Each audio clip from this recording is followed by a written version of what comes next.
Welcome. I'm Julie Bacon, and you're listening to the Mindset Coaching for Handlers podcast, a podcast for dog handlers who are on a mission to achieve big goals. Here I share lessons, insights, personal stories, and tools you can apply during your next show, trial, or test to help you strengthen your mental game and hopefully cue more consistently. Be sure to check out the show notes where you'll find details about the episodes, plus important links, including the link to the Dogged Planner and Workbook created just for handlers on a mission. So if you're ready to improve your competitive mindset, get out of your own way, and connect with your dog like never before, then it's time to get comfy, bring an open mind, and work your mindset. Hey there, and welcome back to the podcast. Okay, this week, admittedly, I have a bit of a soapbox about this topic, okay? I probably have a lot of soapboxes. Let's call it a collection. But for this one, I am super passionate about it. So sorry, not sorry, when that definitely will come through at some point during this episode. And we are talking about rest, taking a break, scheduling break, taking time off. And I don't mean Monday through Wednesday. I mean like a month off or at least a week. And I got started on this when I was a kid and I didn't know any better. And I rode horses, in case you're just listening to me for the first time. The coach would give our horses like a month off here, a month off there. And it was often, after like a big campaign or like a bunch of shows in a row or something like that. And, I obviously could come to the barn and like pet my horses, but I wasn't even allowed to like hack them or do anything with them. They were resting. And when we had the ability to, they would just be like out in the fields like all day, like 24/7. Like in the summers, when it's hot in the day, whatever, they'd be out at night or whatever, and they just rested. And I didn't know any better because I was a kid. I was doing like whatever the adults told me to do. But it just really stuck with me that, oh my God, why do they need this much rest? This is amazing. This is, incredible. And of course, to keep my shape up, my physical condition, there might be other horses I could have ridden, etc. But I was not riding my own horses. They were on a break. Okay. And again, that just really stuck with me. And of course, fast forward, decades later, I'm into dog sports, and I'm really surprised to learn that dog people don't ever take breaks. There's not really like a natural season. We go 365, there's always a show somewhere that we could be going to or missing out on or whatever your FOMO is. And because of that, it's hard to stop because we feel like we're going to miss something, right? And also we have these sort of staggered qualifying periods, especially those of us who do different venues, but then also different organizations, right? Like if you're doing agility, you might have UKI and AKC and USDA and, whatever else. Or even within AKC, you might have the AKC Invitational, which is in December, which everybody's cramming for right now. That's why it's so top of mind right now, trying to beat that June 30th deadline. But then for nationals, that's a November deadline, right? So there's like always a deadline, always a qualifying period, always something to be striving for, points to get, cues to chase, yada, yada. Okay. So it is really easy to just fall into this sort of constant state of trialing.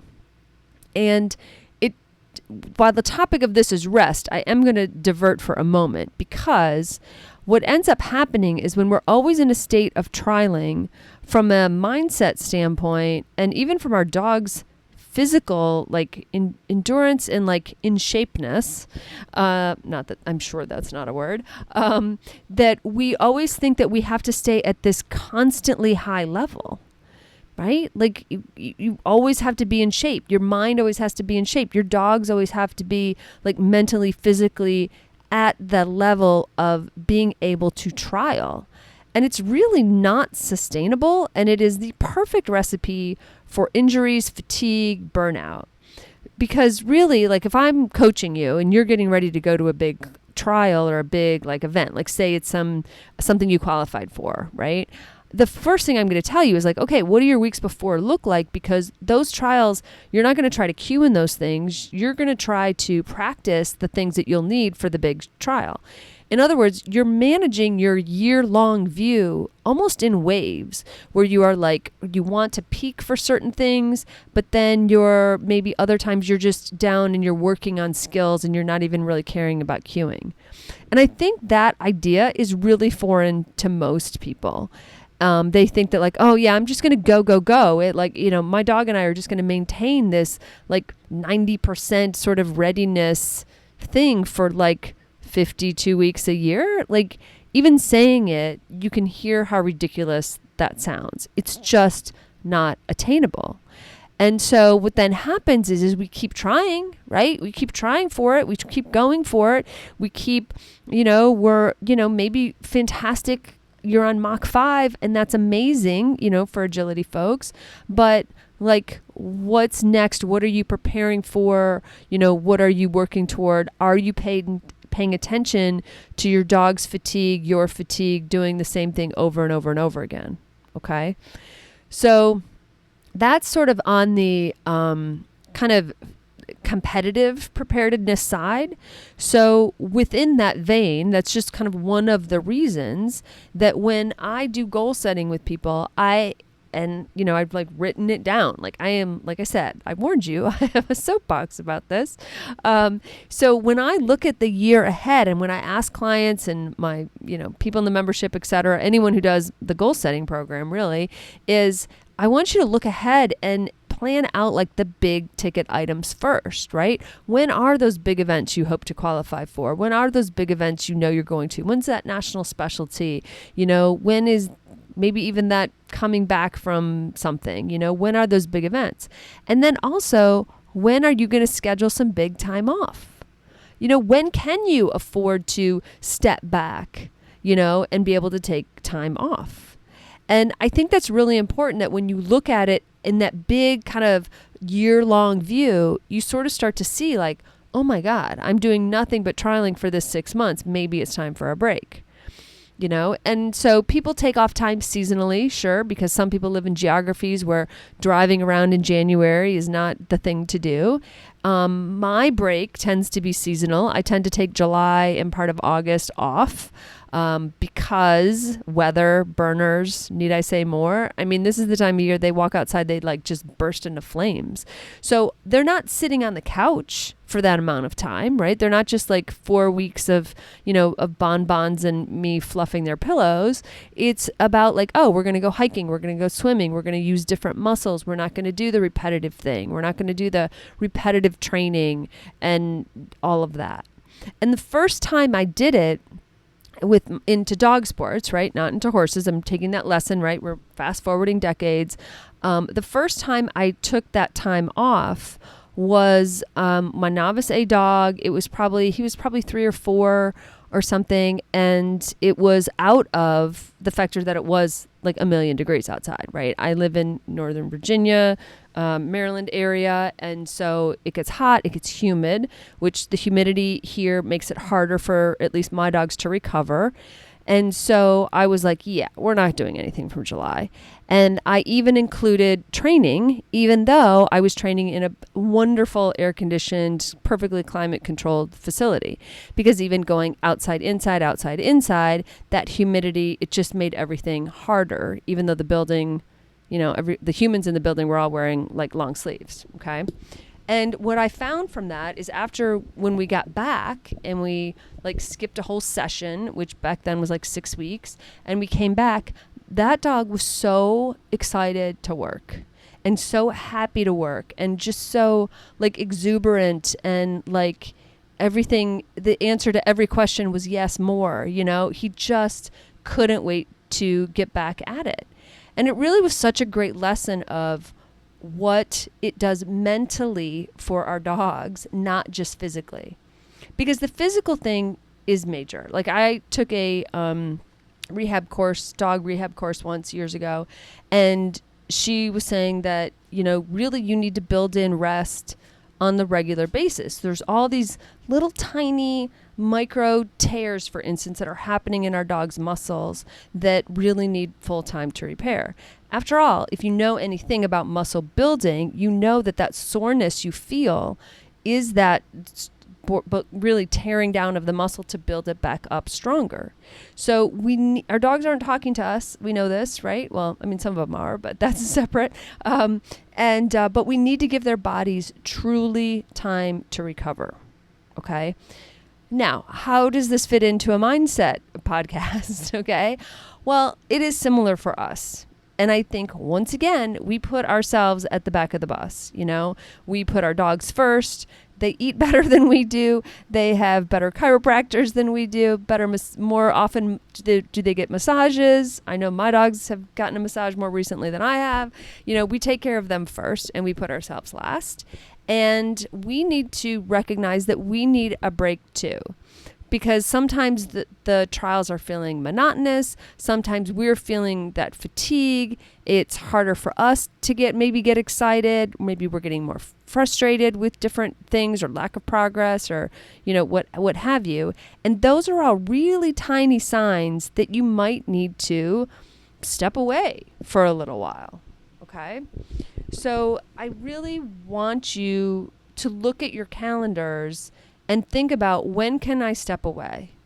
And if you have that angst, if I tell you, oh, you need to take a month off, just pick the month, and you really want to hit me in the face, throw up a little bit, it really gives you anxiety to think about taking that much time off.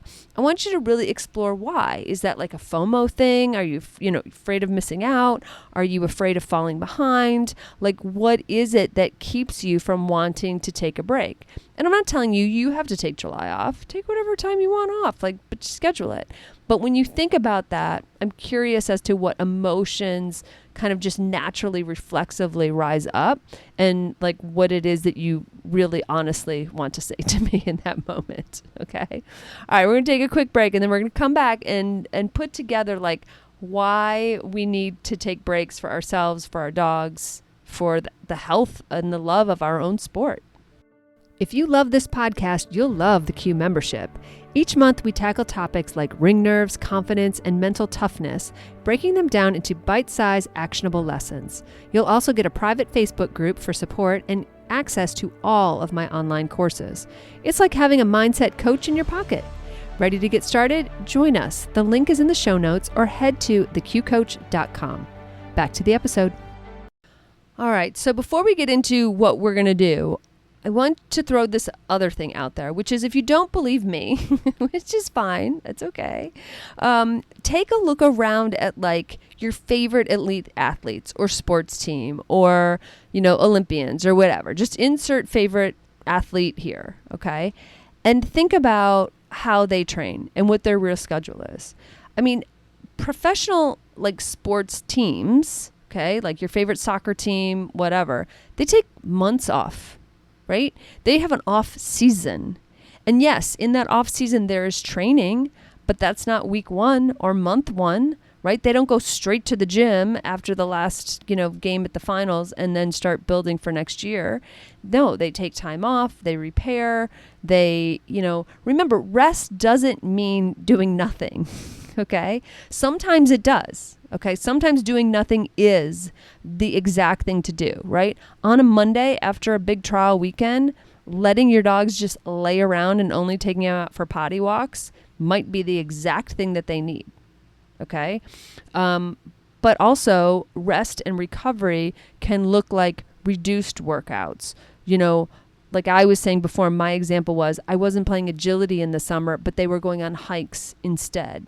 They weren't doing those repetitive motions, especially associated with agility.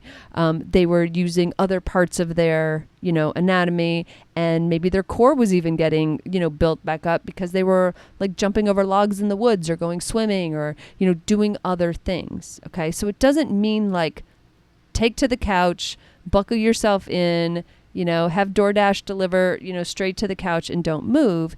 It means stepping back and kind of just giving yourself a break. Okay.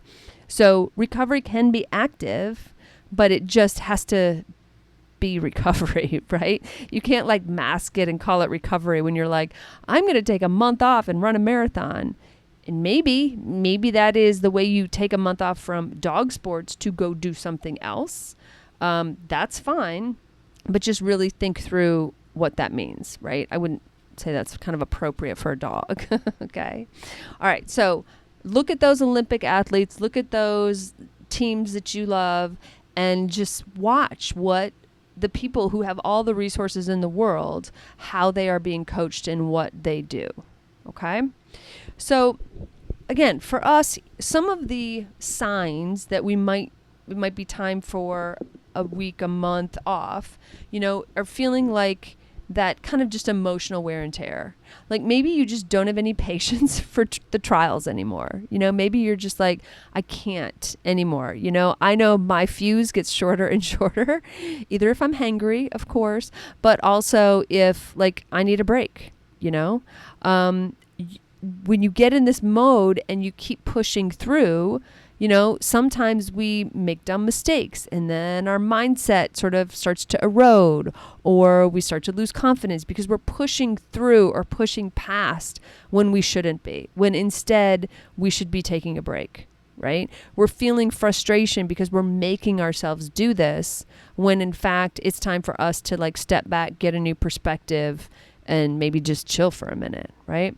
So all of us are going to have really different reactions, responses, and they're gonna start small, right? The reason I bring up like the frustration with just like the trial setup or something, or like you go to your favorite trial spot and suddenly you're angry about parking or whatever, is because sometimes it shows up first early, like early warning signs in these little tiny, seemingly insignificant or meaningless ways, but then over time they start to add up.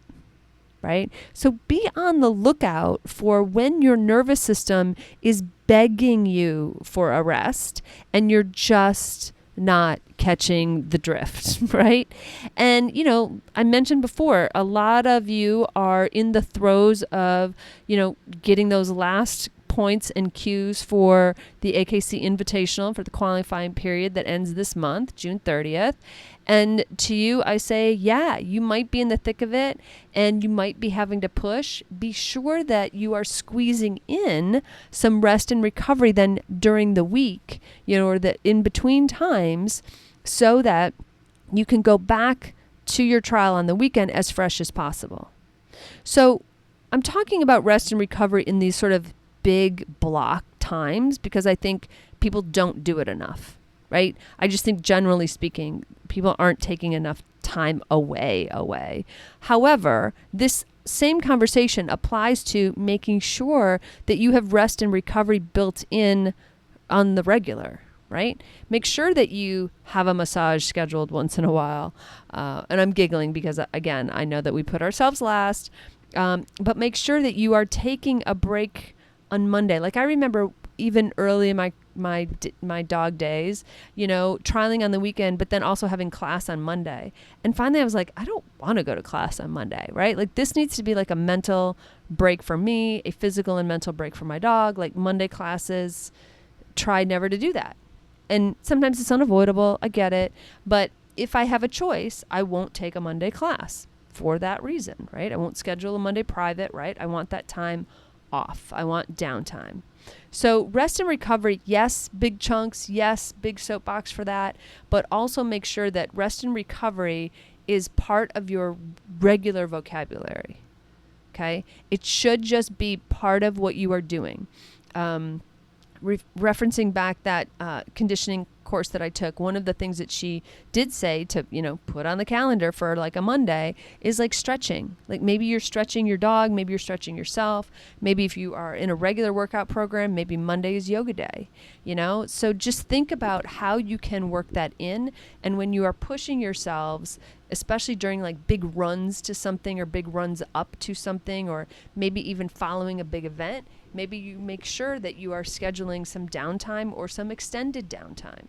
Okay. For all those people pushing really hard for invitational, first of all, I hope you get there. But second of all, like take July off. You did it. You worked really hard. Give everybody a break. Give everybody a mental break and then come back to it. Okay? So I just want to remind you that look for those little signs. Don't let them get to the point of like boiling over, if you will, right? Don't let the frustration boil over. Don't work yourself past an injury. Don't, push yourself past the point of enjoyment. If it's starting to feel like a job or a grind, then, take a look at it, right? If you are in a big push, like finishing a qualifying period, make sure that you are figuring out how to schedule rest and recovery in those in-between times and getting extra kind of TLC for you and your dog. Okay? So finally, I want to bring up a couple things that you can reframe, right? So when we're talking about like the fear of, oh my God, if I take time off, I'll fall behind, right?